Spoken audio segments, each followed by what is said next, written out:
Mesdames, Messieurs, chers amis,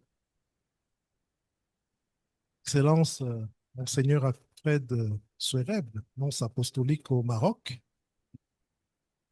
au nom des coprésidents de Al-Muafaka et de toute l'équipe, je vous souhaite à chacun la bienvenue dans cette institution et je souhaite que ce temps d'échange, de découverte, soit riche pour chacun de nous. À l'entame de cette rencontre, permettez-moi de dire brièvement quelques mots sur Al-Muafaka, puis de situer le cadre dans lequel nous accueillons cette conférence. L'Institut œcuménique de théologie Al-Muafaka qui veut dire l'entente, est un projet porté par l'Église catholique au Maroc et l'Église évangélique au Maroc dans le but de former des acteurs ecclésiaux tout en conduisant une réflexion en rapport avec le dialogue dans ses aspects interculturels, œcuméniques et interreligieux. Pour remplir cette mission, nous avons deux pôles principaux. Dans le cadre du pôle académique, nous offrons des formations de niveau académique, universitaire de premier et de second cycle, un séminaire d'été pour découvrir l'islam. Ce sont des formations de théologie chrétienne au croisement avec les sciences religieuses. Le second pôle est le pôle culturel qui nous permet d'être ouverts sur la société en programmant des conférences, des journées d'études sur des faits de société de manière hybride, en présentiel, en ligne. Et ces conférences-là sont ouvertes au public. Nous sommes donc dans un cadre où à la fois nous sommes sur le pôle culturel et sur le pôle académique. Cette conférence que nous accueillons cette fin d'après-midi intervient en effet dans le cadre de notre programme de master intitulé Religion, Société et Dynamique transnationale. Nous avons planifié une session d'études sur la diplomatie religieuse cette année académique. Session d'études qui a été ponctuée par un cours d'introduction au droit international pour les étudiants de master, une visite d'études à l'annonciature apostolique ouverte à tous les étudiants et aujourd'hui cette conférence. Je ne reviendrai pas, puisque Monseigneur le fera, sur ce qu'est la diplomatie religieuse, mais notre intention en organisant cette activité était de permettre à nos étudiants, mais aussi à notre public, de se familiariser avec ce concept de diplomatie religieuse qui, à mon avis, se distingue de la diplomatie tout court parce que intégrant des valeurs propres à la foi chrétienne, des valeurs, comme nous l'avons entendu hier, qui tournent autour de la promotion de la dignité humaine, de la justice, de la paix. Et la promotion de ces valeurs est au croisement des activités et de l'idéal que Al-Muafaka a reçu. En remerciant le nonce apostolique de nous offrir la possibilité de mieux connaître ce service du Saint-Siège et de découvrir en quoi est-ce que la diplomatie du Saint-Siège peut nous inspirer davantage dans nos réflexions et dans nos pratiques de promotion de la paix et du dialogue, je souhaite que cette conférence soit le début d'une longue et fructueuse collaboration entre notre institut et l'annonciature apostolique. Je vous remercie.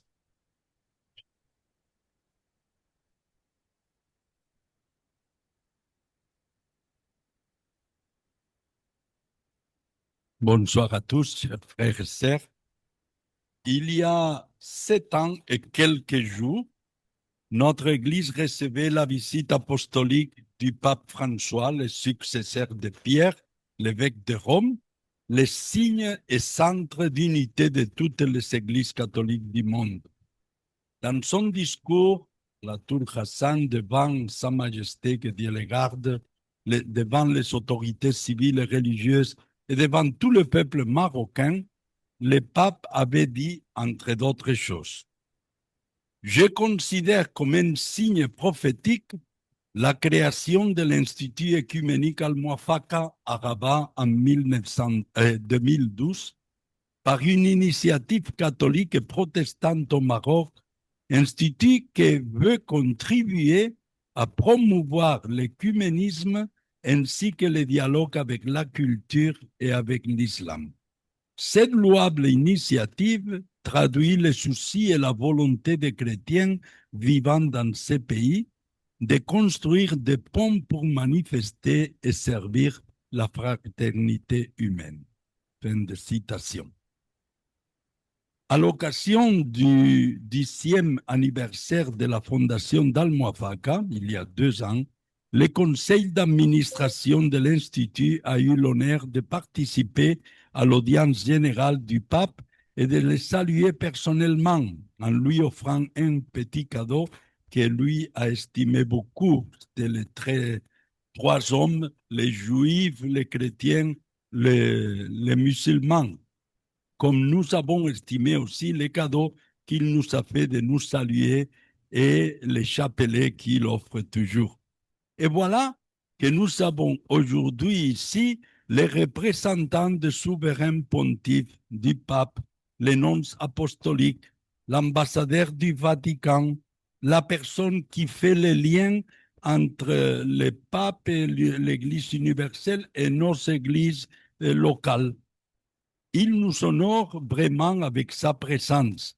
Et cette rencontre s'inscrit déjà dans la célébration du 50e anniversaire des relations diplomatiques officiellement établies entre le Royaume du Maroc et le Saint-Siège. 50 ans. Ça ne veut pas dire qu'avant, il n'y a pas eu certaines relations, mais pas officiellement au niveau d'ambassadeurs et de nonces. La mission de l'Église est de collaborer avec Dieu en l'établissement d'une alliance entre lui et toute l'humanité, dit autrement, dans la construction et l'avancement du royaume de Dieu. Cela peut et se doit faire de différentes façons et à travers de très différents canaux, par exemple, à travers l'éducation, à travers la communication, la politique, l'économie, l'évangélisation, les cultes, les activités religieuses en général, mais aussi à travers de la diplomatie. C'est pourquoi le travail de mon frère et ami Alfred à l'Annonciature est autant que le mien à l'archevêché ou le vôtre dans les paroisses, un travail pastoral. Il s'agit d'un travail au service de la mission de l'Église et du monde. Mais c'est lui-même qui nous parlera de la fonction du nonce au-dedans des relations diplomatiques que le Saint-Siège et le Vatican soutiennent dans le monde. Je vous présente plutôt maintenant la personnalité de son Excellence Monseigneur Alfred Schwerer. Il est né en 1958 à Gozo, une île aussi de la République de Malte. Il y a 2 îles grandes, Malte et Gozo. Et il y a 2 évêques au monde, l'évêque de Malte et l'évêque de Gozo. Il a été ordonné prêtre en mai 1984, justement pour son diocèse de Gozo à Malte, où il a servi pendant les premières années de sacerdoce. Parti à Rome pour les études, il obtient le doctorat en théologie en 1989 à l'Institut pontifical de spiritualité Theresianum à Rome. Il paraît qu'il est tombé amoureux de la ville éternelle de Rome parce que, vous pensez une autre chose ou quoi? Parce que la plupart de son histoire en tant que prêtre, il l'a passé au Vatican et au service du Saint-Siège. En effet, de 1991 à 1995, il a été secrétaire du recteur de l'Université pontificale du Latran à Rome. C'est l'université du pape. Après, il a passé déjà 1995 jusqu'à 2001 à être officiel à la section des affaires générales de la secrétairerie d'État du Vatican. Et de là, il est devenu secrétaire du préfet de la maison pontificale déjà jusqu'à 2007. Et en 2007, il a été nommé prélat de l'antichambre papale, ce qui introduit les audiences, etc. Et de 2007 à 2013, deuxième secrétaire particulier de sa sainteté, le pape Benoît XVI. Il a écrit un livre de 380 pages sur mes jours ou mes années avec le pape Benoît, avec toute la chronique de sa relation avec le pape Benoît comme deuxième secrétaire particulier. C'est très intéressant, je vous le recommande. En 2014, il a été nommé prélat secrétaire général du secrétariat pour l'économie. Mais avant, il a été aussi une année premier secrétaire particulier de sa sainteté le pape François. Et je ne révèle aucun secret, mais il a été le chauffeur du pape François une fois au Maroc. Et moi, j'étais le chauffeur de lui. Alors, c'est comme j'étais chauffeur indirect du pape François. Oui, pendant un an, il a servi directement le pape François dans ses débuts en tant que pontife. Et après, secrétaire général du secrétariat pour l'économie, jusqu'au moment où il a été nommé archevêque titulaire d'Amantea et nonce apostolique près de la République de Corée et la République de Mongolie. Et ça, c'était déjà en 2014. 4 ans après, le 26 février 2018, non, le 8 décembre de 2018, il est nommé, ah non, c'est plus tard, nonce apostolique du Royaume du Maroc. C'était après 5 années. Et il est arrivé le mois de février, après, janvier, après la mort de sa maman, pratiquement directement de là. Bon, qu'est-ce que je veux vous dire? Langue étrangère connue en plus de sa langue maternelle qui est le maltais et qu'il s'amuse à trouver les concordances entre l'arabe et le maltais en trouvant beaucoup, beaucoup, beaucoup. Parce que le maltais a eu origine, si le concile ne dit pas le contraire, en l'arabe, avec d'autres influences, l'anglais, l'italien, le français, etc. Et il domine l'italien, l'anglais, l'allemand, le portugais, le français et même un peu l'espagnol aussi, il comprend. Mais Alfred, Monseigneur l'archevêque Alfred, le nonce apostolique, est beaucoup plus que ce que ces données de son curriculum vitae, son CV, nous révèlent. Alfred est une grande personne humaine, est un très bon chrétien, un pasteur avec le cœur du bon pasteur, et il est surtout un ami de tous, dont mon ami. Alfred, explique-nous des choses intéressantes sur la diplomatie vaticane, sur la mission en Corée, en Mongolie et maintenant au Maroc, sur ton expérience, sur ce qui font tous les nonces au monde entier et encore beaucoup de chrétiens au Vatican et dans les différentes nonciatures du monde entier. Merci Alfred d'être aujourd'hui parmi nous. Bienvenue à toi. Nous t'écoutons attentivement et avec un grand plaisir.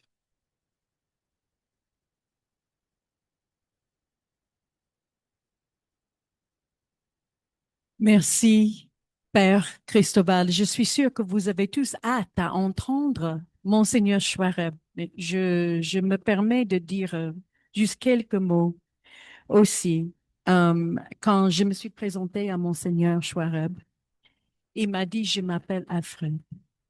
Donc, marque encore de ses relations humaines, de son humanité, qui se présente. J'étais très frappée par quelques mots que tu as prononcés, Père Cristobal, par rapport à sa vocation pastorale. Et ça m'a fait penser de nouveau à la diplomatie comme travail pastoral. Ce qui est intéressant, n'est-ce pas? Et tous les pasteurs doivent apprendre un peu de diplomatie, n'est-ce pas? Ceux qui sont des pasteurs et des prêtres, toutes les sœurs religieuses doivent apprendre une mesure de diplomatie. Mais actuellement, dans notre monde, Nous vivons dans un monde de souffrance. Nous vivons dans un monde qui est déchiré par la violence, la haine, l'injustice. Et nous avons besoin de pasteurs qui peuvent s'adresser à ces questions, qui auront les oreilles des personnes qui ont le pouvoir d'agir pour changer des éléments qui contribuent à cette violence, à cette haine, à cette injustice. Depuis ces dernières années et surtout même ces derniers mois, nous apprécions comment la Sainte, c'est le siège, la Sainte siège. Je suis américaine. Le Saint-Siège peut porter une parole unique au nom du Christ qui a un impact important dans le monde. Et je le dis en tant que protestant. Je suis tellement reconnaissant pour ces paroles-là, pour tout ce qui sort actuellement du Vatican. Et nous rendons grâce à Dieu, je suis sûre, avec tout le monde dans cette salle, pour cette voie claire, pour la vérité, la paix et la justice. Donc, nous vous remercions de tout cœur de votre présence parmi nous et votre intervention aujourd'hui. Je dirais aussi que nous avons Son Excellence, l'ambassadeur de Malte, le consul général de la République de Malte avec nous également, ainsi que vous tous, vous êtes nos invités honoraires. Et je suis sûre que que nous serons encouragés de poursuivre la vérité, la paix et la justice ensemble après avoir écouté Monseigneur Schwereb. Je vous passe la parole.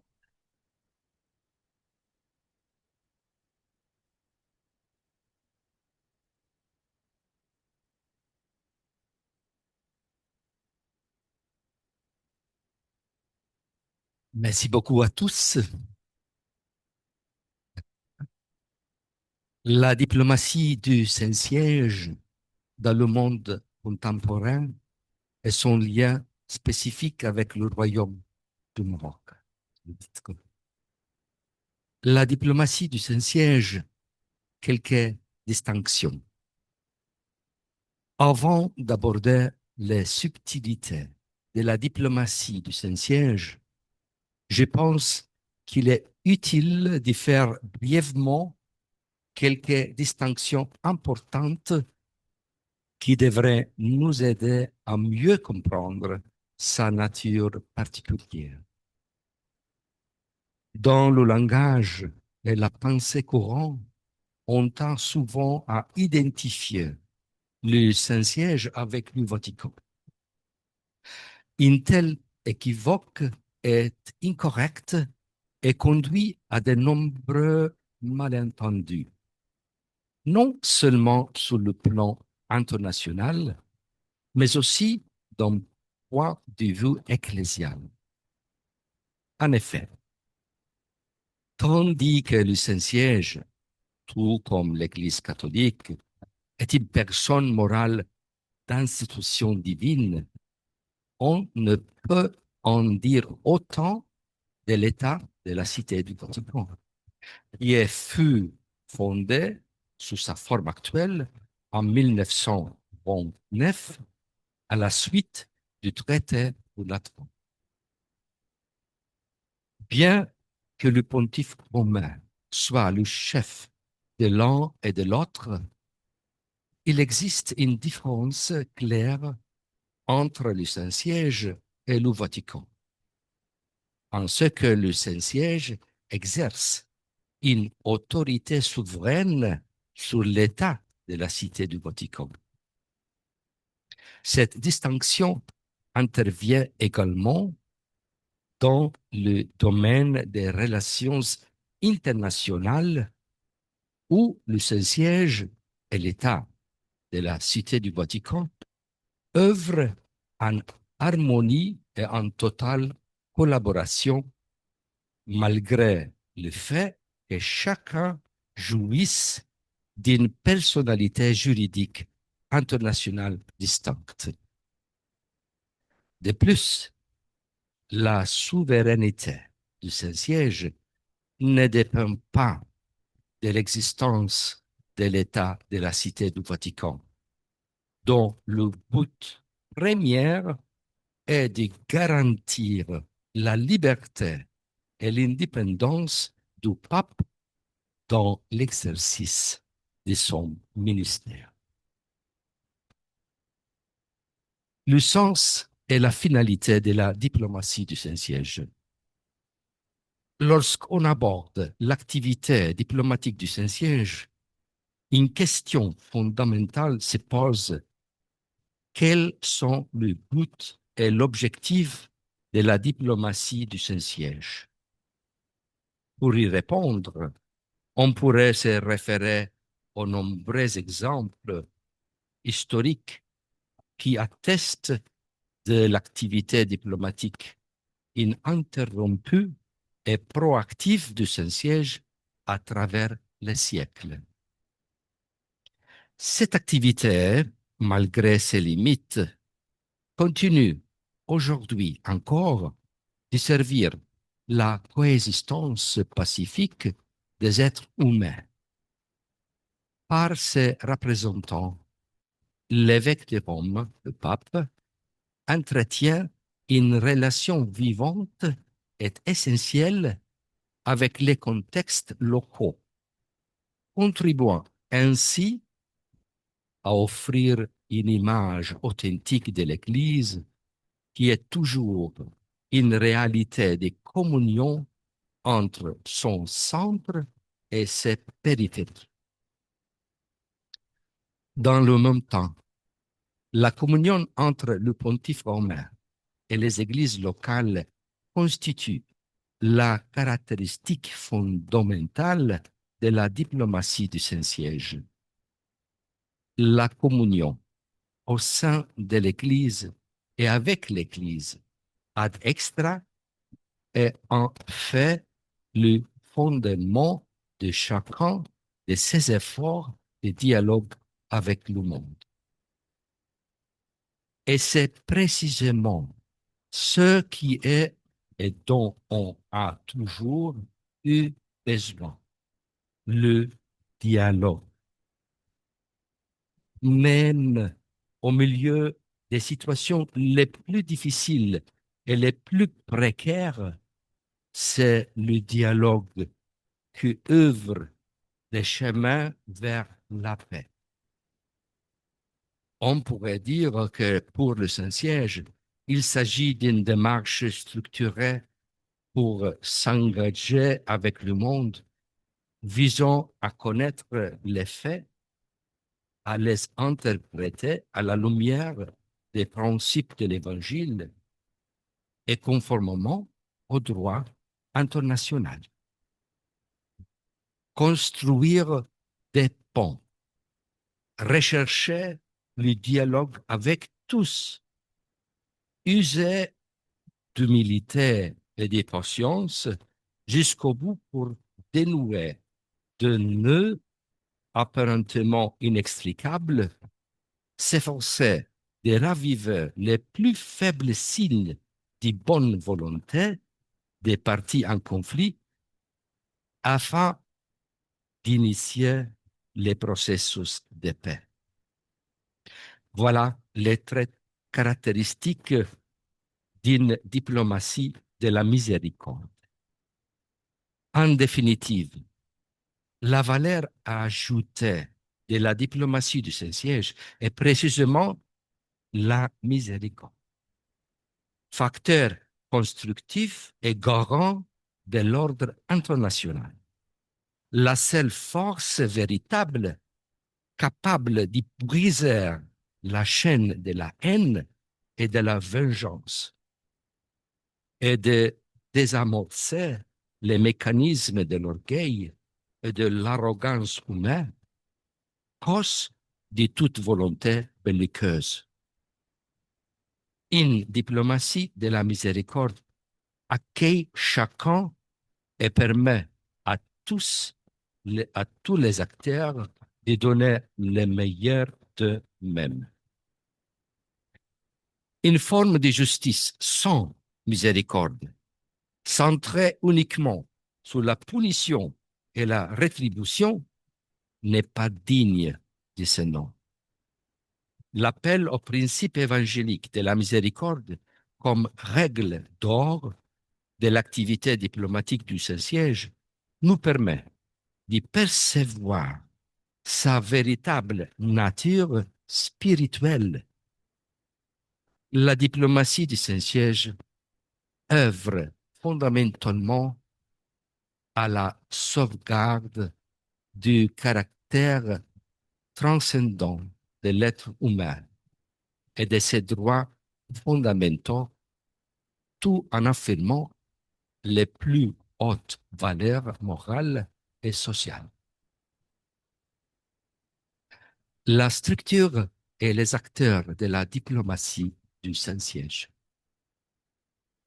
Dans son engagement diplomatique international, le Saint-Siège entretient actuellement des relations diplomatiques avec 184 pays, aux cultures et traditions religieuses diverses, et collabore avec la majorité des organisations internationales qui représentent le réseau de gouvernance mondiale, tels que l'Union européenne, l'Ordre souverain de Malte, l'Union africaine et la Ligue des États arabes. Pour assurer une présence stable dans tous ces contextes, le Saint-Siège dispose d'un réseau de missions diplomatiques dans les différents pays, appelé nonciature apostolique, ainsi que des missions permanentes auprès des organisations intergouvernementales de nature universelle, régionale ou groupale. Même là où le Saint-Siège n'a pas encore établi des relations diplomatiques avec un pays, l'évêque de Rome, pape, envoie un délégué apostolique pour être son représentant stable auprès des églises locales. Ce vaste réseau, bien défini et complexe dans ses diverses activités, est dirigé par la secrétairerie d'État. D'ailleurs, le tout premier diplomate est le pape lui-même. Ce fait est apparu très clairement dans les pontificats récents. Il suffit de penser aux actions personnelles du pape Jean-Paul II, notamment sur les questions concernant l'Europe de l'Est, de même sur les pontificats de Benoît XVI et de François, ainsi que sur l'actuel pontificat de Léon XIV. Nous pouvons constater l'impact du pape sur la scène internationale. C'est vers le Saint-Père que le monde se tourne, et ce sont ses paroles et ses actions qui inspirent et animent l'activité diplomatique du Saint-Siège. Par ses exhortations et ses prières, ses rencontres et ses encycliques, ses voyages apostoliques à travers le monde, le pape exerce inlassablement son autorité morale pour rappeler aux individus et aux nations notre responsabilité commune les uns envers les autres. Il aborde les situations d'injustice, rejoint les personnes abandonnées, met en garde contre les pratiques nocives qui mettent en péril notre monde et notre avenir. En s'engageant de la sorte, le Saint-Siège est pleinement conscient qu'il n'exerce ni pouvoir temporel, ni influence politique, et qu'il ne recherche aucun privilège.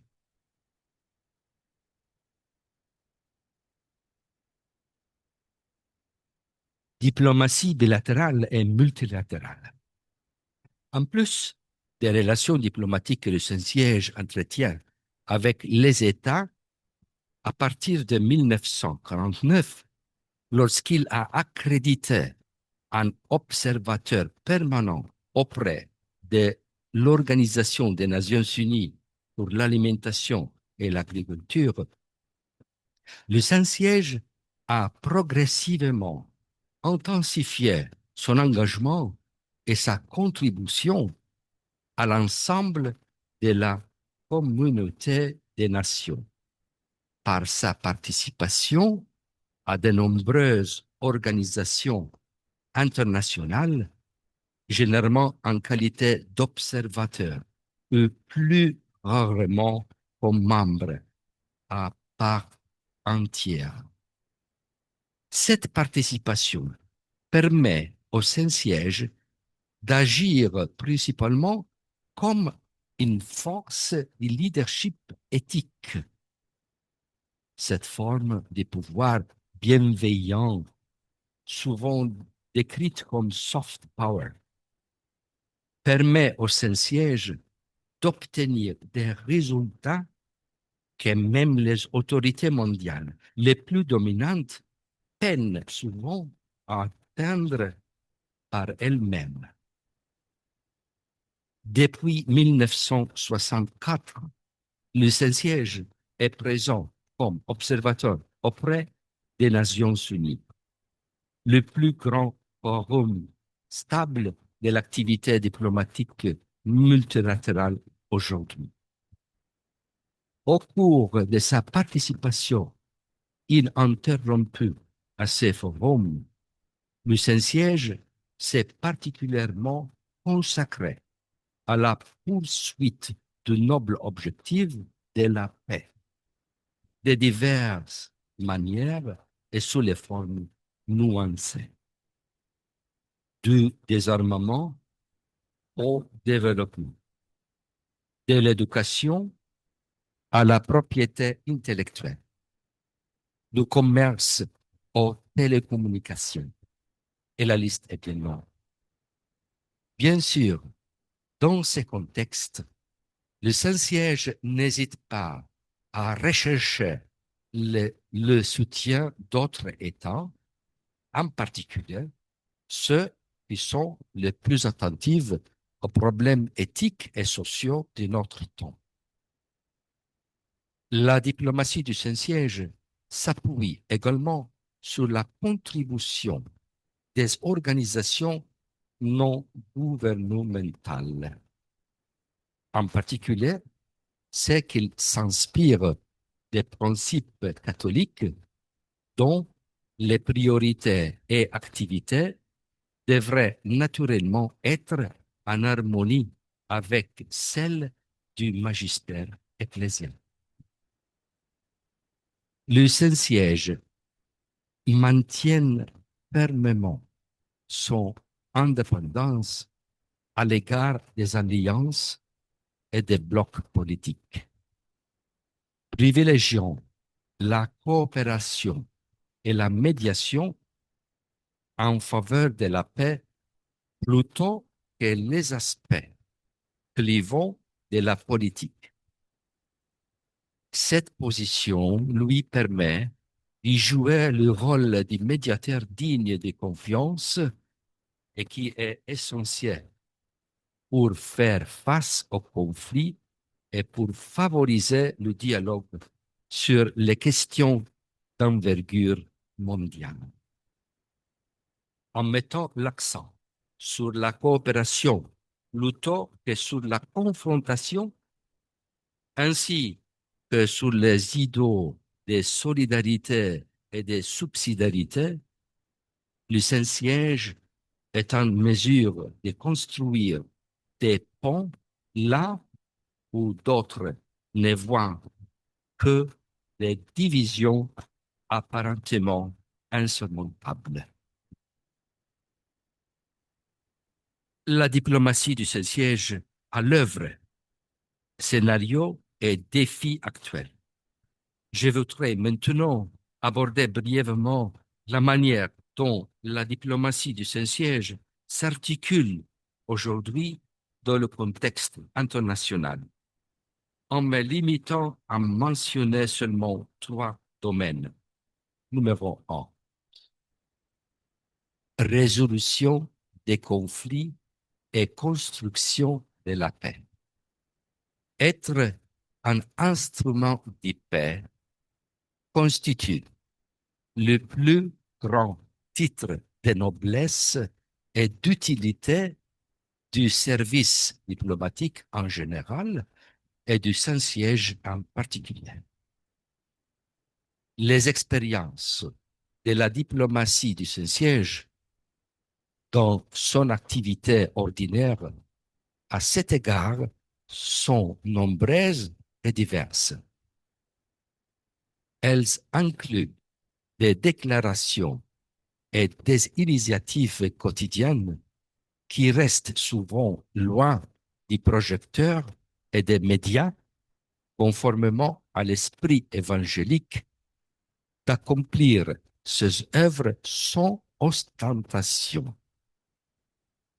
En tournant notre regard vers les différents conflits en cours, de l'Ukraine au Moyen-Orient, du Caucase au Myanmar, en passant par l'Éthiopie, le Soudan et le Yémen, il est possible d'y relever certaines constantes ou similitudes dans l'activité diplomatique du Saint-Siège, malgré la diversité des situations évoquées.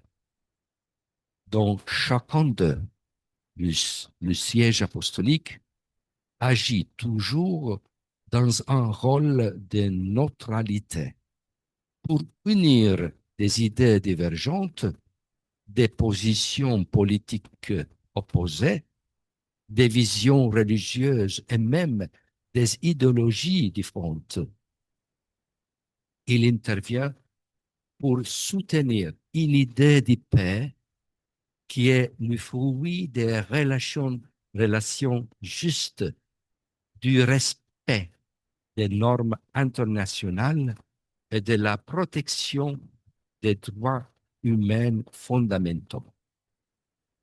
Il cherche avant tout à relever les opprimés et les plus vulnérables.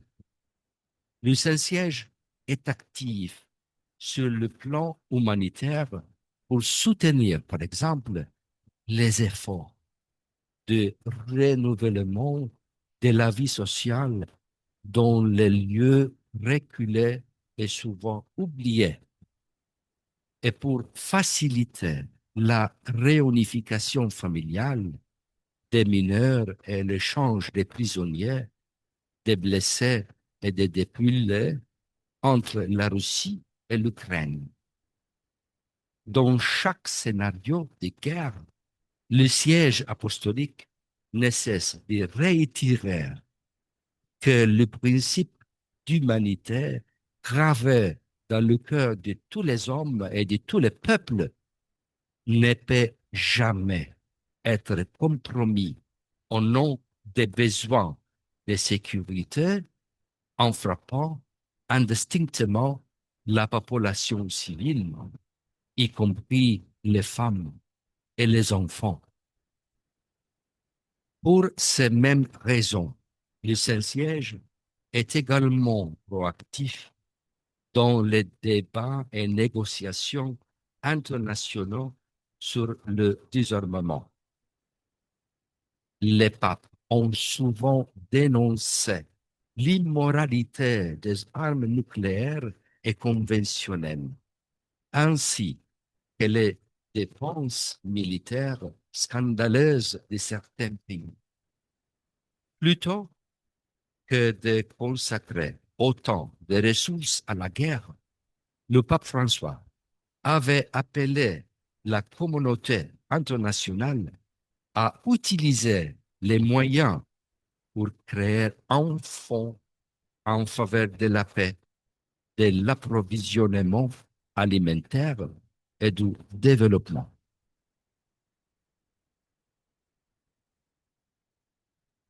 Numéro 2. Promotion et protection des droits humains. L'engagement du Saint-Siège en faveur de la défense et de la dignité humaine et sa position inébranlable sur des questions telles que le droit à la vie et l'inviolabilité de chaque personne en tant que d'enfants, qu'enfants de Dieu, sont au cœur de sa mission.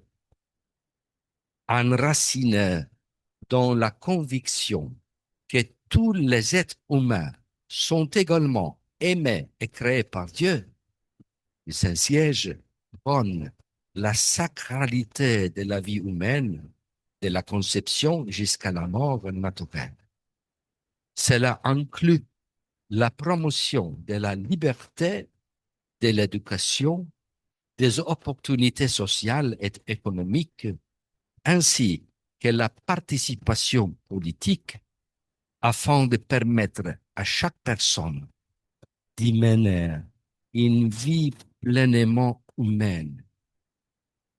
En défendant ces droits, le Saint-Siège ne se contente pas d'établir une référence morale, mais suscite également des débats essentiels pour la scène internationale.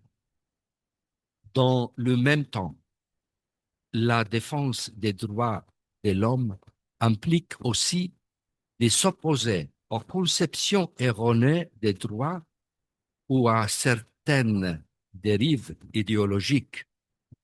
Trop souvent, dans le contexte international actuel, certains pays ou blocs de pays cherchent à imposer une vision des droits de l'homme, de la nature et de la dignité qui ne correspond pas à l'enseignement de l'Église. Malheureusement, dans certains cas, l'octroi de l'aide humanitaire internationale et des financements destinés au développement est conditionné par la volonté d'un pays d'adopter ces idéologies. Les papes ont dénoncé à de nombreuses reprises cette tendance qualifiée de colonialisme culturel et la défense de la dignité de la personne humaine par le Saint-Siège l'amène également à s'exprimer en ce sens. Numéro 3, liberté religieuse. Pape Jean-Paul II a accordé une attention particulière à la liberté religieuse qu'il considérait comme l'un des aspects les plus importants de son enseignement, ainsi que de l'activité diplomatique du Saint-Siège. Il reconnaissait dans la liberté religieuse un droit qui, étant à la racine de tous les autres droits et libertés, peut sans aucun doute être considéré comme l'un des piliers qui soutiennent l'édifice des droits de l'homme. La liberté religieuse est un droit qui existe en tout temps en chaque personne.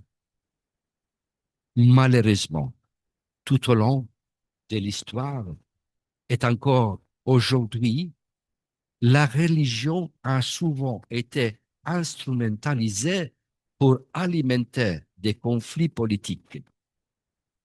Des expressions inauthentiques de la religion ont même conduit à certaines des formes les plus cruelles des discriminations, des violences et des guerres. D'autre part, peut-être en réaction à de tels actes qualifiés d'extrémisme religieux, la laïcité en Occident peut parfois marginaliser la liberté des religions, des pensées et des consciences, contribuant ainsi à l'intolérance et à la discrimination religieuse à l'égard des personnes et de leur communauté. Face à ces défis, le Saint-Siège souligne toujours l'importance de reconnaître la dimension publique de la liberté religieuse, tout en respectant l'autonomie légitime de la laïcité de l'État, fondée sur un dialogue sain entre les communautés étatiques et religieuses, lesquelles ne sont pas des rivales, mais des partenaires. Dans le même temps, le Saint-Siège affirme que la liberté religieuse constitue une voie essentielle pour guérir les divisions et promouvoir la paix mondiale. Lorsque les personnes sont libres de pratiquer leur culte sans entrave, il devient évident que la religion n'est pas un problème, mais fait partie de la solution pour une vie sociale plus harmonieuse. 50 ans de la diplomatie bilatérale entre le Royaume du Maroc et le Saint-Siège. Bref, historique. 1976 marque l'année où les relations diplomatiques officielles ont été formellement établies entre le Saint-Siège et le Royaume du Maroc. Cette formalisation s'est appuyée sur des siècles de liens historiques et de respect mutuel. Le Maroc et l'Église catholique partagent une très longue relation historique qui précède la diplomatie moderne. La formalisation de cette entente historique de longue date a offert aux deux parties une plateforme permanente de dialogue et de coopération. Le 5 mars 1976, le Saint-Siège conféra le titre de prononce, rang d'ambassadeur, à son représentant près le Royaume du Maroc, dans le cadre de l'expansion de son réseau diplomatique en Afrique du Nord, manifestant ainsi son intention d'institutionnaliser ses relations avec Rabat. Peu après, en juin 1976, le pape Paul VI reçut en audience officielle le premier ambassadeur du Maroc auprès du Saint-Siège, soulignant la confiance mutuelle, le dialogue permanent et la collaboration fondée sur une préoccupation commune pour la dignité humaine de la paix.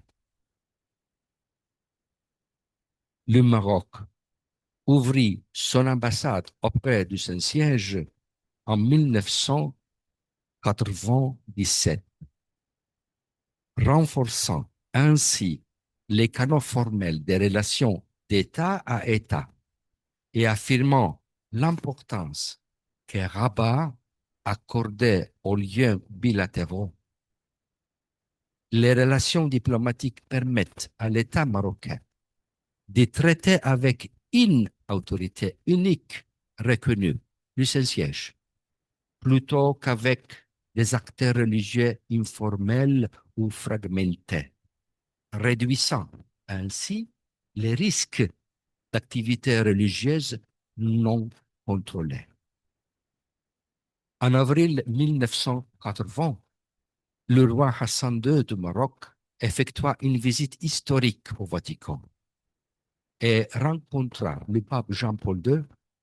Ce fut une étape majeure signalant l'engagement du Maroc envers la nouvelle relation diplomatique et le dialogue interreligieux. En décembre 1983, le Maroc a promulgué un dahir royal, c'est-à-dire un décret qui a officiellement réglementé le statut de l'Église catholique dans le royaume en tant que personne juridique.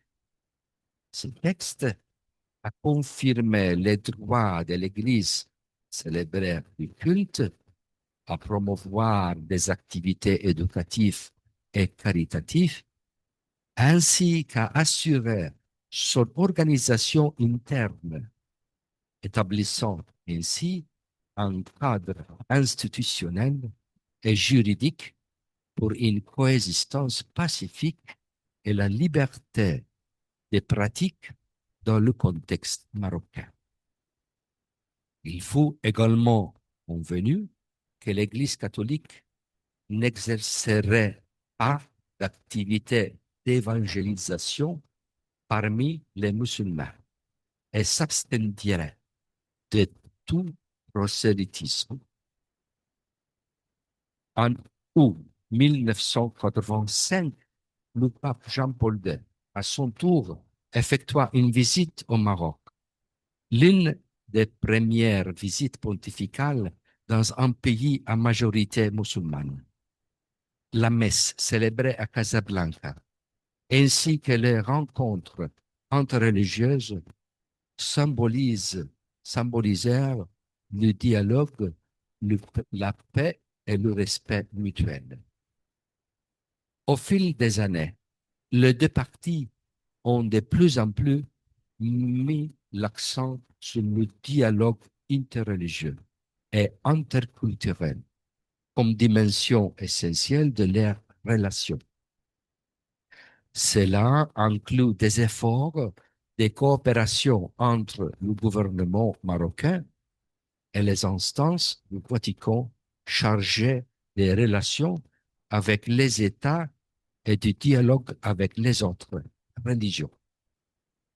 C'est en avril 2000 que Sa Majesté, le roi Mohammed VI, que Dieu l'assiste, rencontra le pape Jean-Paul II au Vatican, permettant aux deux souverains d'avoir de larges échanges sur les questions internationales qui concernent l'humanité. Il accueillit également le pape François à Rabat en mars 2019, où ils discutèrent du dialogue interreligieux en lien avec la société civile et les responsables religieux. La visite mit en relief des engagements communs pour la paix, la coexistence et le dialogue entre le christianisme et l'islam. Le Maroc se présente comme un modèle de coexistence religieuse sous la direction spirituelle de son roi en tant qu'Amir al-Mouminin, c'est-à-dire commandeur des croyants. Lors de cette visite historique, un appel conjoint fut lancé sur la signification spirituelle de Jérusalem al-Quds et son rôle commun, symbole de coexistence pacifique entre les trois religions monothéistes, islam, christianisme et judaïsme. Le document appelait à protéger l'identité religieuse et culturelle de la ville sainte et à garantir la liberté d'accès et de culte pour toutes les confessions. Bien qu'il ne s'agisse pas d'un traité d'État formel, la déclaration des Rabat, signée le 3 mai 2017 par le président du Conseil pontifical pour le dialogue interreligieux de l'époque, le cardinal Jean-Louis Torrent, et l'Académie du Royaume du Maroc, réaffirmant que le dialogue entre chrétiens et musulmans est essentiel pour la paix, la sécurité et le bien-être de la société, soulignant les priorités partagées dans la relation bilatérale. Le Maroc tire parti de ces relations pour s'affirmer comme un pont entre les civilisations, collaborant souvent avec le Saint-Siège sur des questions d'envergure mondiale telles que la consolidation de la paix, le respect des droits de l'homme et la diversité religieuse. Les deux parties réaffirment régulièrement l'importance de leurs relations. Les ambassadeurs marocains et les responsables du Vatican mettent l'accent sur les relations cordiales et durables que les unissent, ainsi que les efforts de collaboration dans divers domaines, allant d'échanges culturels à la diplomatie éthique. Conclusion. Face à des phénomènes alarmants tels que la course aux armements, la menace nucléaire et le terrorisme, le Saint-Siège et les structures de la diplomatie sont unis pour une même mission, être un signe d'espérance. Dans cette perspective, la diplomatie propre du Saint-Siège devient un instrument au service de la coexistence humaine et une voie qui réaffirme en toute occasion l'aspiration commune à la stabilité, à la sécurité et à la paix. Alors que certains peuvent s'interroger sur les raisons pour lesquelles le Saint-Siège, l'Église et le pape s'engagent dans des questions sociales et politiques parfois controversées, j'espère que la réflexion d'aujourd'hui aura montré que la réponse simple réside dans leur nature et leur vocation intrinsique. Comme l'exprime le Concile Vatican II, je cite, « L'Église partage les joies, les espoirs, les tristesses et les angoisses des hommes de chaque époque, en particulier de ceux qui sont pauvres et qui souffrent, car ces réalités sont aussi celles des disciples du Christ. » Fin de citation. Dans cet esprit, l'activité diplomatique du Saint-Siège, encouragée par tous les papes de l'époque contemporaine, cherche à affronter les défis et à participer activement au dialogue et à la rencontre à l'image d'un hôpital de campagne au milieu d'un champ de bataille.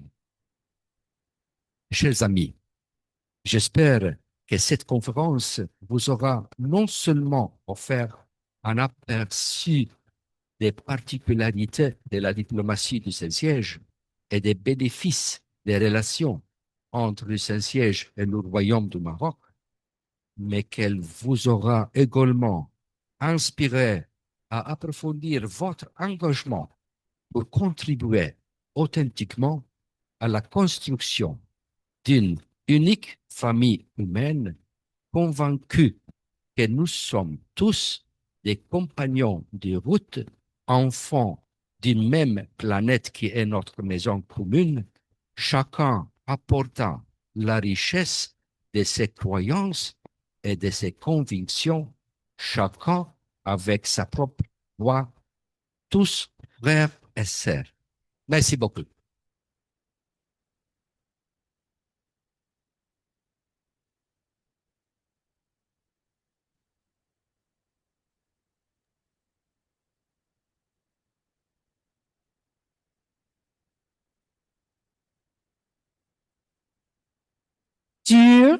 Pardon, que vous avez pas mal de questions pour approfondir notre compréhension de la contribution de Monseigneur Schwareb. C'était très riche pour moi. Déjà, j'ai deux questions un peu brûlantes, mais comme j'ai déjà pris la parole, je vais passer la parole aux autres avant de poser mes questions. Nous avons un micro-baladeur, je crois, ou bien c'est celui-là. On va garder un micro ici, on va donner l'autre micro. Et qui est-ce qui va passer avec le... Voilà, je vois une question là-bas. On va prendre deux, trois questions. Comme ça, on va prendre trois questions et puis répondre à ces trois et on passera à un autre.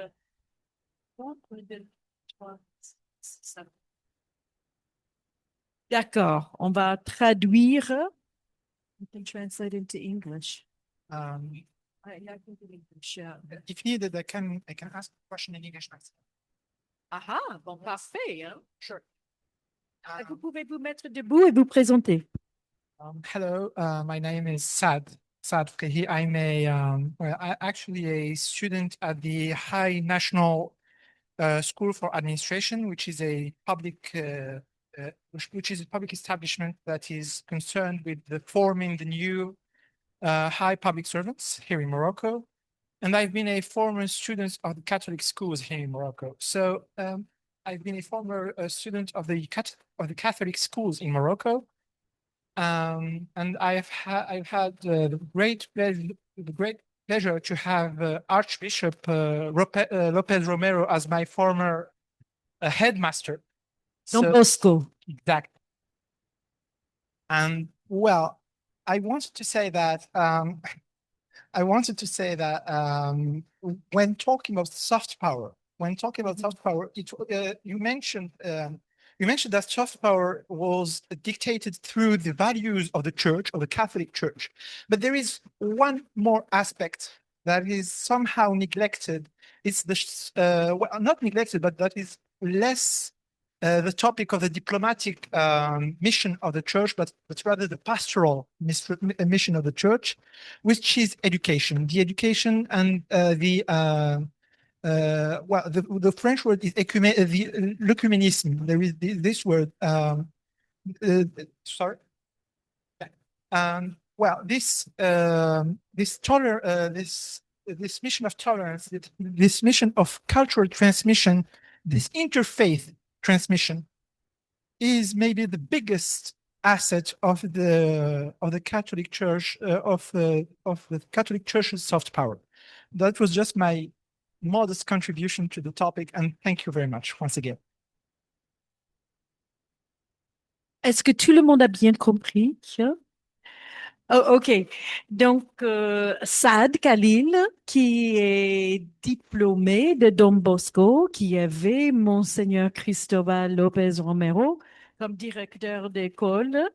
À l'époque, il voudrait citer et souligner l'importance, un autre aspect du soft power, donc la puissance douce hein, dont on parle. De l'Église catholique au Maroc et au-delà du Maroc aussi.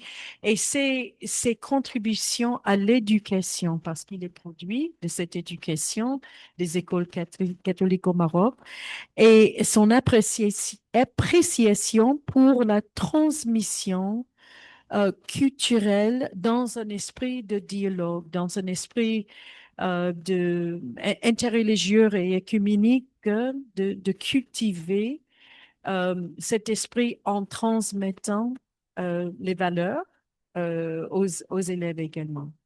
Donc, c'était surtout pour remarquer cette autre dimension. Et peut-être que Monseigneur Schwereb aura quelque chose à ajouter. Mais une autre question avant de passer. Oui, Merci. Moi, c'est Pasteur Komi. Je suis pasteur de l'Église presbytérienne du Togo. Je suis au Master 1 ici. d'accord. Je vais traduire petit à petit si ça vous va pour ne pas oublier. Pasteur Komi. Henri Komi. Komi Oui. from Togo is the pastor of Presbyterian Church in Togo, and he's in the master's program. Oui. Et j'ai une série de questions, mais le document en a répondu à plusieurs. Oh, okay. Pourtant, j'aimerais encore une petite précision. Quelle est la différence entre l'État du Vatican et le Saint-Siège? Et ensuite, en quoi est-ce que la diplomatie pontificale est différente de la diplomatie du Vatican? Ça, c'est la première question. La deuxième question, quels sont les défis contemporains que la diplomatie pontificale affronte actuellement? Quelles sont les difficultés actuelles de la diplomatie pontificale? Merci beaucoup. Merci. Une troisième question? Oui, merci beaucoup, Monseigneur, pour votre conférence. Joseph Michael Leblanc, je suis conseiller politique à la délégation de l'Union européenne ici au Maroc. Vous avez souligné le combat de la diplomatie vaticane pour la défense de nombreuses valeurs, notamment la vie. J'imagine que vous faisiez référence à la protection du droit naturel. Et à cet égard, comme vous l'avez un petit peu évoqué, je pense que le Vatican partage des valeurs communes avec de nombreux États musulmans. Le Maroc est membre de la Ligue arabe, de l'Organisation de la conférence islamique. En tant que diplomate, naturellement, notre métier, souvent auprès des autorités où nous sommes représentés, enfin, du pays où nous travaillons, est de faire des démarches pour essayer d'avoir des positions communes. Et notamment, je pense à des résolutions communes dans des organisations internationales telles que l'ONU. Alors, ma question est la suivante. Euh, Est-ce que le Vatican demande parfois à ses diplomates d'effectuer des démarches, que ce soit ici au Maroc ou ailleurs, pour avoir des positions communes, coordonnées, notamment avec des États arabes ou musulmans plus généralement, au sein de l'Organisation des Nations Unies, pour ce qui a trait à la défense de la vie, de sa conception jusqu'à la mort. Et donc, est-ce qu'il vous arrive, dans votre travail ici de nonce apostolique, de faire ça auprès des autorités marocaines? Merci beaucoup.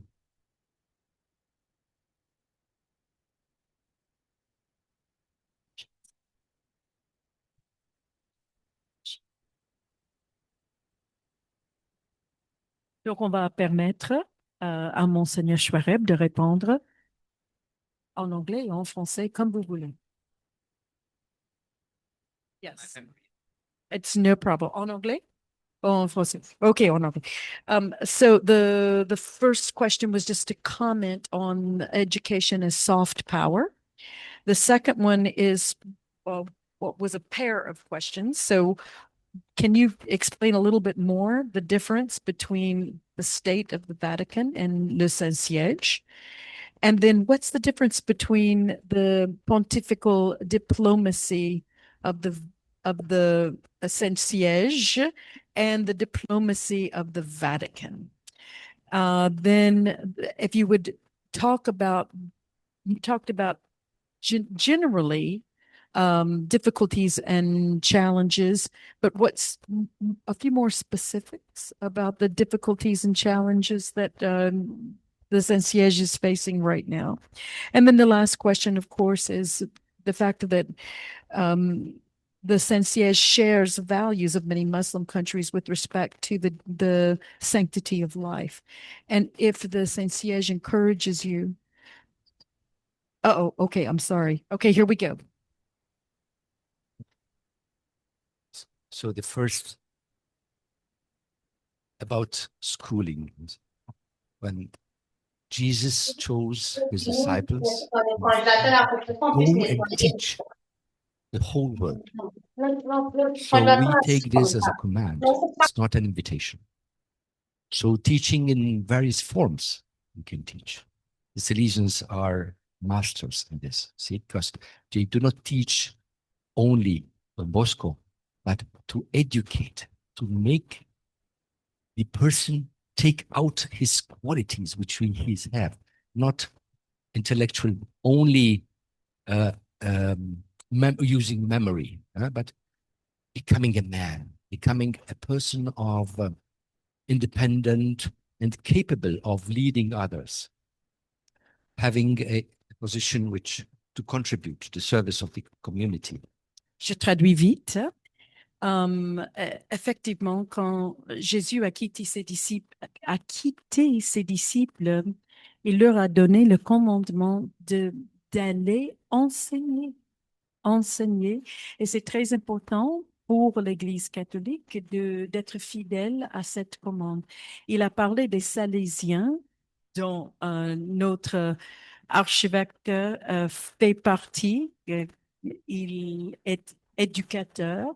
Ce sont des spécialistes dans l'éducation. Et ce n'est pas simplement une formation intellectuelle, hein, mais une formation d'une personne tout entière. Une personne qui est capable d'assumer son humanité dans le monde. Je crois que j'ai traduit l'essentiel. At the end of the course at your school, you have become a man. You have values. You are sensible for those who are in suffering injustices, or those. You do something. You help others to unite with you, and also in politics. Sometimes some of those who have been in Catholic schools ended up in politics, which is such a noble service. Non. À la fin de votre formation à l'école, ce n'est pas simplement un diplôme hein, que vous avez, vous êtes devenu un homme qui est sensible aux besoins autour de vous, aux questions sociales, et vous êtes capable, vous êtes formé pour répondre à ces défis. Il est très fier du fait que des ressortissants des écoles catholiques au Maroc, parmi eux, il y a des personnes qui ont décidé de poursuivre la politique, et c'est une vocation noble de se consacrer à la construction de la société ainsi. In order to explain the difference between Vatican City, Vatican, and Holy See, I think we can start from Vatican. Okay?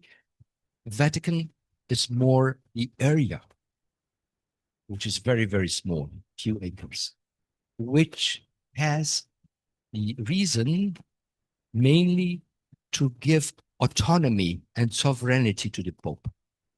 Let us take, for example, if the Pope had to live in Italy, for example, a new government could say to the Pope, you shut up. You cannot go out of your city. You cannot travel. You cannot say this. You cannot do that. So the Vatican City is that area which gives the Pope to accomplish his ministry. Très bien.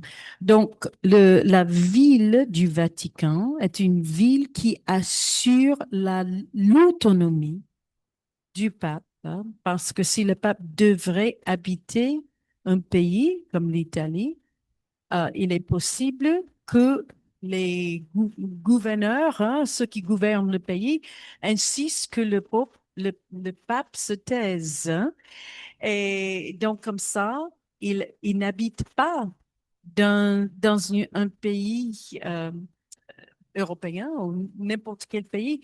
Il habite une ville qui est consacrée uniquement à la protection de l'indépendance du pape. When we say Holy See, we are saying the Pope himself, his ministry. Like when we say the crown, we are saying the king. So it is that entity which has a particular mission. Quand on parle du Saint-Siège, on parle du pape lui-même et son ministère. C'est quand on parle de la couronne, hein, par rapport au Maroc, par exemple, c'est le roi, la personne du roi et non le pays hein, autour du roi et ce qu'il fait. Donc, voilà, c'est un peu la différence. So when the Pope is elected, he is not American, he is not Spanish, he's not Italian. He belongs to the Catholic Church and he resides in the Vatican City. I laugh when somebody says, Pope, you shut up, you go home. Home where? He is at home. See, this is very important to understand. He is at home. Quand le pape est élu, il ne réside pas dans un pays et il n'est plus américain, cette fois, ou péruvien. Il appartient à l'Église. Et donc, on ne peut pas dire au pape de rentrer chez lui. Il est chez lui.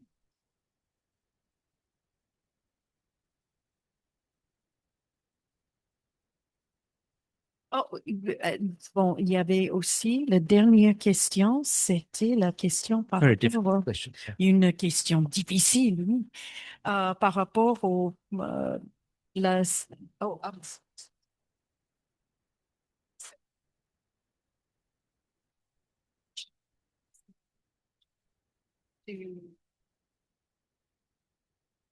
unions to push forward the agenda of the relations.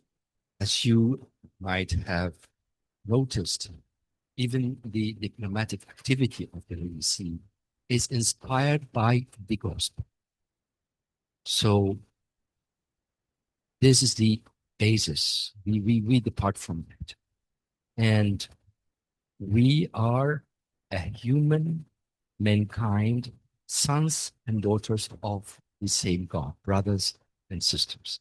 So we receive the life gratuitously as a sign of love, and we have no authority to end that life by our own hands. So, and when we have any possibilities, there are so many organisms and so many where the Holy See is part member or observer. And of course, we defend life, and if there is a document to be signed, we will be the first to sign it in favor of the protection of life from the beginning.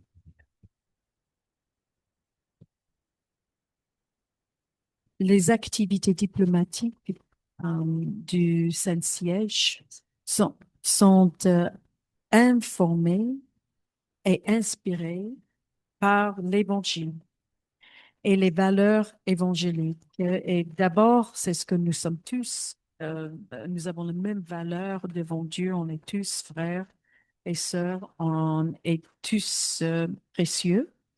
La vie nous a été donnée à chacun, à chacune, et nous n'avons aucune autorité de prendre la vie, d'arracher la vie de quelqu'un d'autre.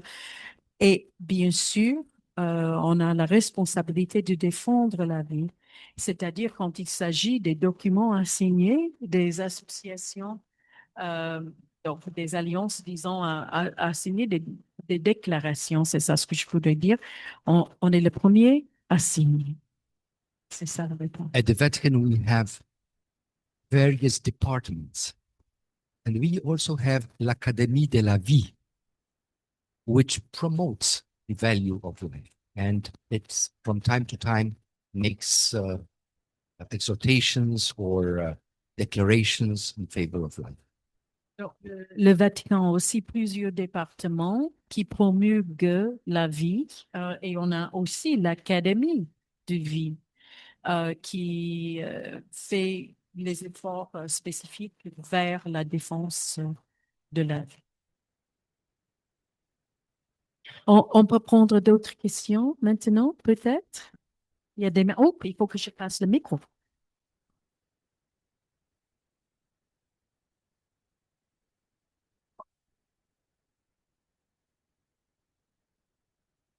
Merci, Éminence, pour votre brillant exposé.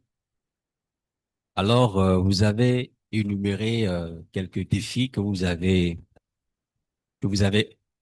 Oui, Monseigneur Pastefort, évêque orthodoxe, je dirais, originaire du Congo-Brazzaville. Et je suis étudiant en diplomatie religieuse ici à Alma-Ofaka. Alors, Excellence, vous avez évoqué dans l'activité diplomatique du Saint-Siège les défis que vous enregistrez parfois. Et je n'aimerais peut-être pas les citer, mais en sachant que tout ce qui est lié à la diplomatie est parfois évalué par quelques facteurs, parmi lesquels facteurs de succès et d'échec. Alors, j'aimerais savoir, en ce qui concerne les défis liés au conflit et construction de la paix, quels sont les facteurs de succès liés à la diplomatie du Saint-Siège? Merci.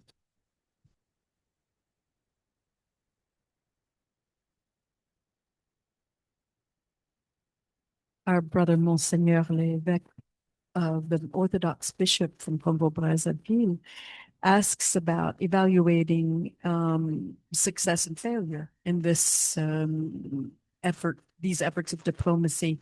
And he says, so what would you say are the factors of success and what are the factors of failure? Une autre question?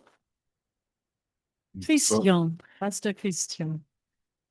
Merci beaucoup. Je suis Christian Tap, pasteur de l'église triangulaire et étudiant ici à Alma-Ofaka. Merci pour la brillante, le brillant exposé de l'éminence. J'avais deux questions. La première question est dans le cadre de la manière dont il a différencié la diplomatie du Saint-Siège et la diplomatie moderne. Et la diplomatie moderne. Parce qu'il a parlé de la diplomatie moderne, il a parlé de la diplomatie du Saint-Siège. Alors, je voulais savoir, est-ce qu'il y a une école spéciale pour la diplomatie du Saint-Siège? Et comment est-ce que vous arrivez à travailler avec le monde d'aujourd'hui?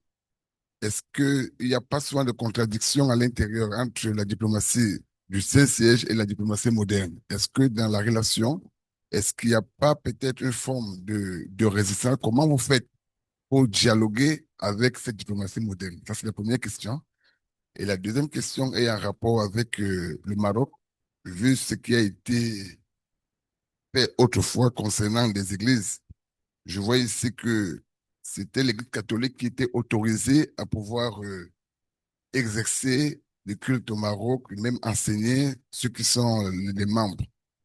Est-ce que cette loi continue à exister aujourd'hui? Est-ce que dans votre manière de travailler, est-ce que vous avez pensé aux églises qui naissent après, ou bien les églises qui ne sont pas les églises catholiques? Quel est leur sort et comment est-ce qu'elles peuvent travailler pour pouvoir être aussi comme une église normale? Merci.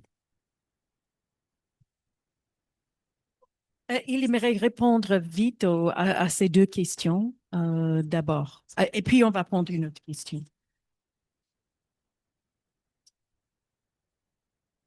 Yes, the question about success. On va revenir aux facteurs du succès et facteurs de l'échec.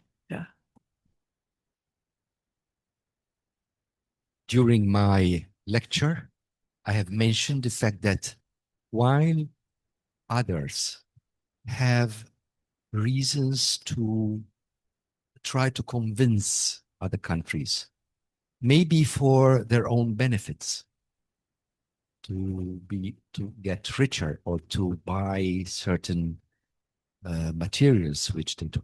The Holy See does not have any of these intentions. It's only by the sense of service. We give our share in order to build a safer world. When our diplomacy is successful, we are happy. When it is not successful, we do not give up. We continue to insist because diplomacy is the art of persuasion.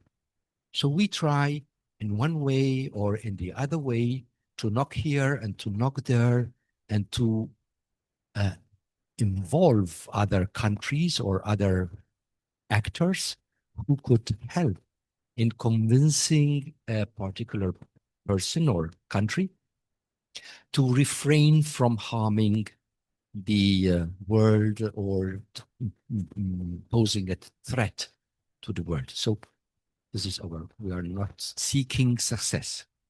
Our soft power means that we try to do our best in a very discreet way, because we believe that our force is in being discreet, not in promoting ourselves. Si je peux répondre, il y a les autres activités diplomatiques des pays du monde ont d'autres objectifs. Donc, eux, ils vont évaluer leur succès s'ils ont reçu ce qu'ils voudraient pour leur pays, pour enrichir le pays et pour réaliser ses objectifs.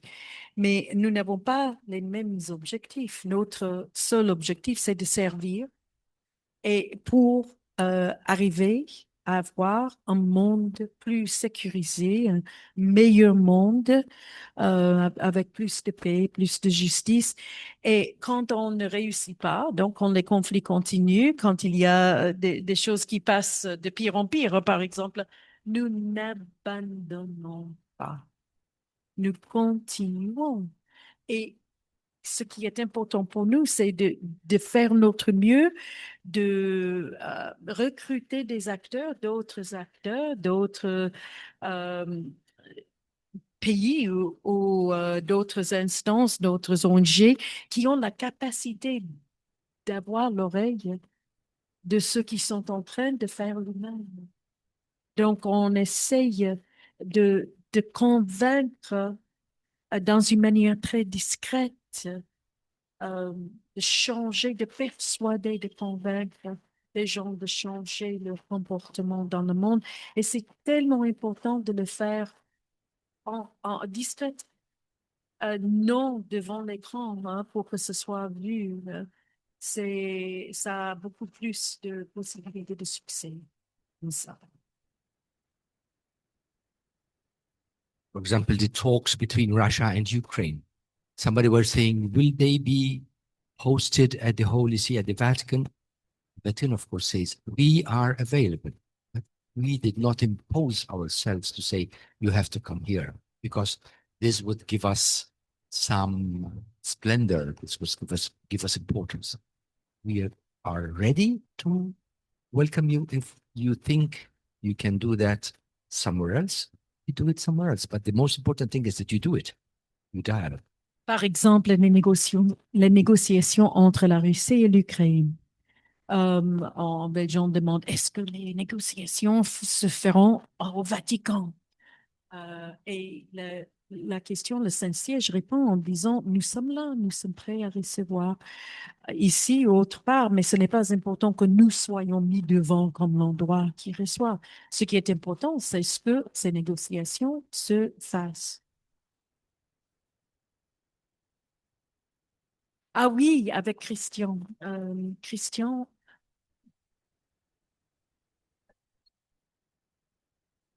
Modern diplomacy and the diplomacy. And how Well,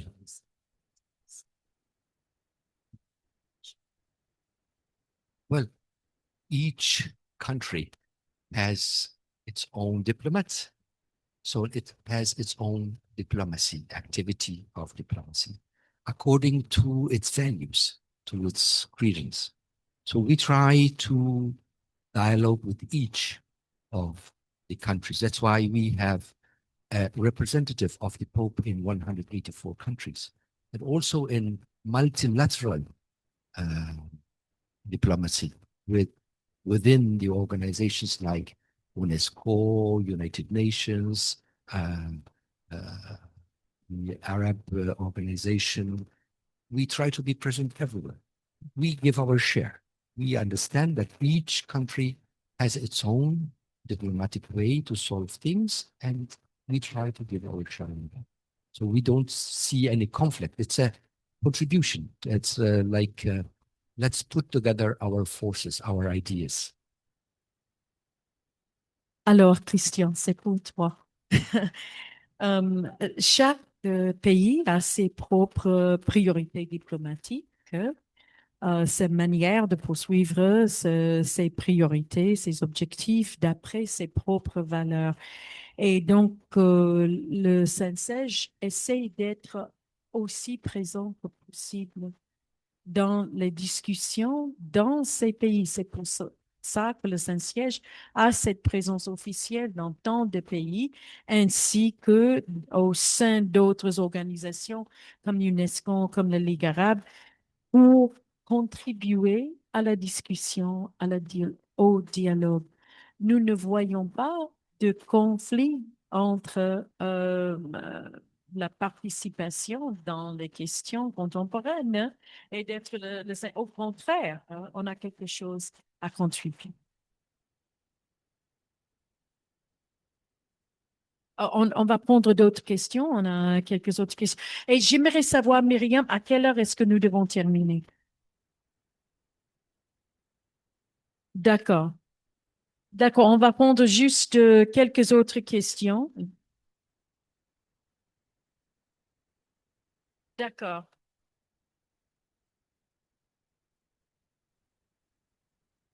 Ah oui, oui, oui, excusez-moi, hein, j'ai oublié la deuxième question. Oui, il y avait une deuxième question. The second question.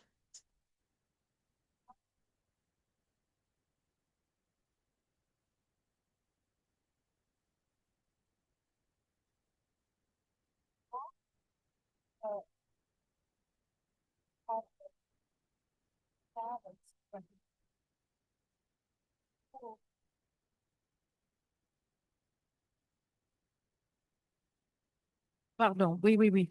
Donc, oui, OK. And is there a possibility, because Pastor Christian is the pastor of the Église Pierre Angulaire, he's the Cornerstone Church pastor, which is not a recognized church in this country. Can the Holy See diplomatically help to enlarge the tent to include other churches that come after the Catholic Church? I think the situation is different. That tiny piece of land, which is called Vatican City, makes it possible, because it is a state recognized juridically in the international forum, makes it a partner. So when a country accepts the Catholic Church juridically, it has the possibility to deal with one entity, not with many. So I don't know with other confessions, how is that possible?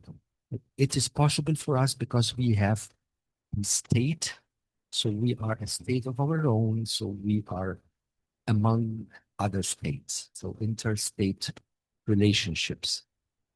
So then we try to promote inter-religious and inter-confessional dialogue. We have departments specifically for this, to promote inter-religious dialogue and to promote inter-confession, so beliefs and so on. So we try to be united. We believe that when Jesus, before leaving, he prayed the Father, ut unum sint, that all may be one. So we try also to reach this objective? Les situations sont très différentes parce que le fait que le Vatican est un pays souverain, cette partie, donc il a un statut juridique de pays souverain qui peut avoir des relations avec d'autres pays souverains. Quand un pays accepte l'identité juridique du Vatican, ça veut dire qu'il reconnaît les droits de l'Église catholique et l'existence de l'Église catholique. Donc, ça ne s'étend pas aux autres confessions. Mais le Saint-Siège lutte aussi pour les dialogues interconfessionnels et interreligieux en même temps et de promouvoir l'unité parmi les chrétiens en étant fidèle à la prière du Seigneur Jésus juste avant sa mort et ses disciples soient un. On va prendre 2 autres questions et puis on termine. Voilà. Une question en ligne, d'accord? J'ai une question en ligne qui patiente, donc à laquelle on va donner la priorité. Dans quelle mesure la relation entre le Saint-Siège et le Royaume du Maroc peut-elle être considérée comme un modèle de diplomatie interreligieuse dans un contexte majoritairement musulman? Et deuxième volet de la même question, quel regard les acteurs religieux musulmans portent aujourd'hui sur la diplomatie du Saint-Siège, notamment dans un contexte comme celui du Maroc? Yeah, so Professor, the name of the person who asked, Professor Yousfi Mouiwar, qui est l'un de nos professeurs ici. Et l'autre question, les deux. Oh, you respond. Miriam, can we see the question again? And I'm going to repeat it in English. Can you just show me the question again? Ah, okay. Voilà, en anglais. To what extent then can the relationship between the Holy See and the Kingdom of Morocco be considered a model of interreligious diplomacy in a predominantly Muslim context? And how do Muslim religious actors today perceive the diplomacy of the Holy See, particularly in contexts such as? So I think the key word is promotion of values.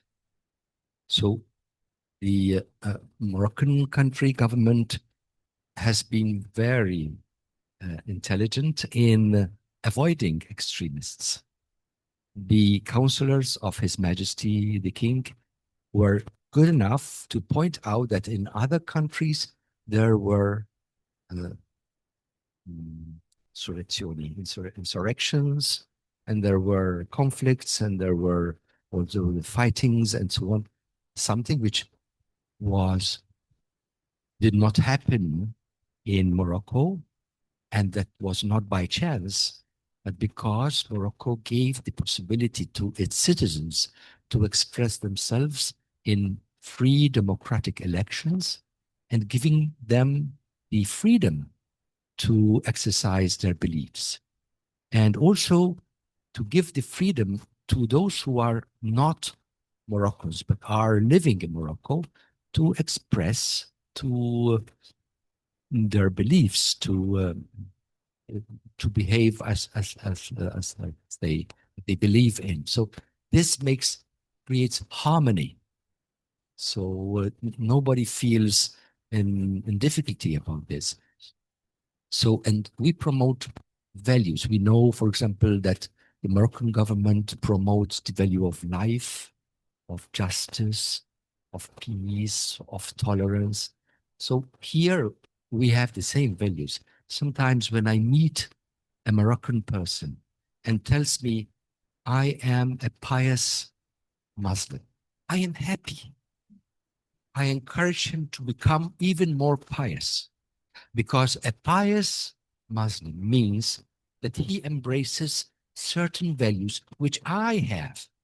So there is connection. We can collaborate with each other. While a Muslim who tells me, well, my parents were Muslims and I am non-believer, I simply tell him, I would have preferred that you were a pious Muslim instead of not being a practicing Muslim. Because if you love God, I am sure that you will respect me and my rights. See? D'abord, je m'adresse à qui encore? Bon, c'est à l'Internet. Un professeur, OK. Donc, c'est la promotion des valeurs qui nous préoccupe, surtout. Et on partage beaucoup des mêmes valeurs, le Saint-Siège et le Maroc. Le Maroc a pris beaucoup de soins d'éviter l'extrémisme et de cultiver un islam ouvert. Et ce n'était pas par hasard, parce que le Maroc a aussi fait des choix pour offrir de la participation à ses citoyens dans le processus démocratique, de participer dans des élections et de garantir des libertés. Par exemple, la liberté d'exercer leur foi qui est offerte et aux Marocains et aux étrangers au Maroc qui ont ce droit de liberté de culte. Ça encourage une société paisible. Il a dit qu'il est très content quand il fait la connaissance de quelqu'un qui se dit musulman pieux. Ça lui rend vraiment content parce qu'il croit que ça veut dire qu'il partage les mêmes valeurs. Et quelqu'un qui aime Dieu va me respecter avec mes droits s'il aime vraiment Dieu. OK? Il faut terminer? Il vaut mieux terminer? OK, donc merci beaucoup.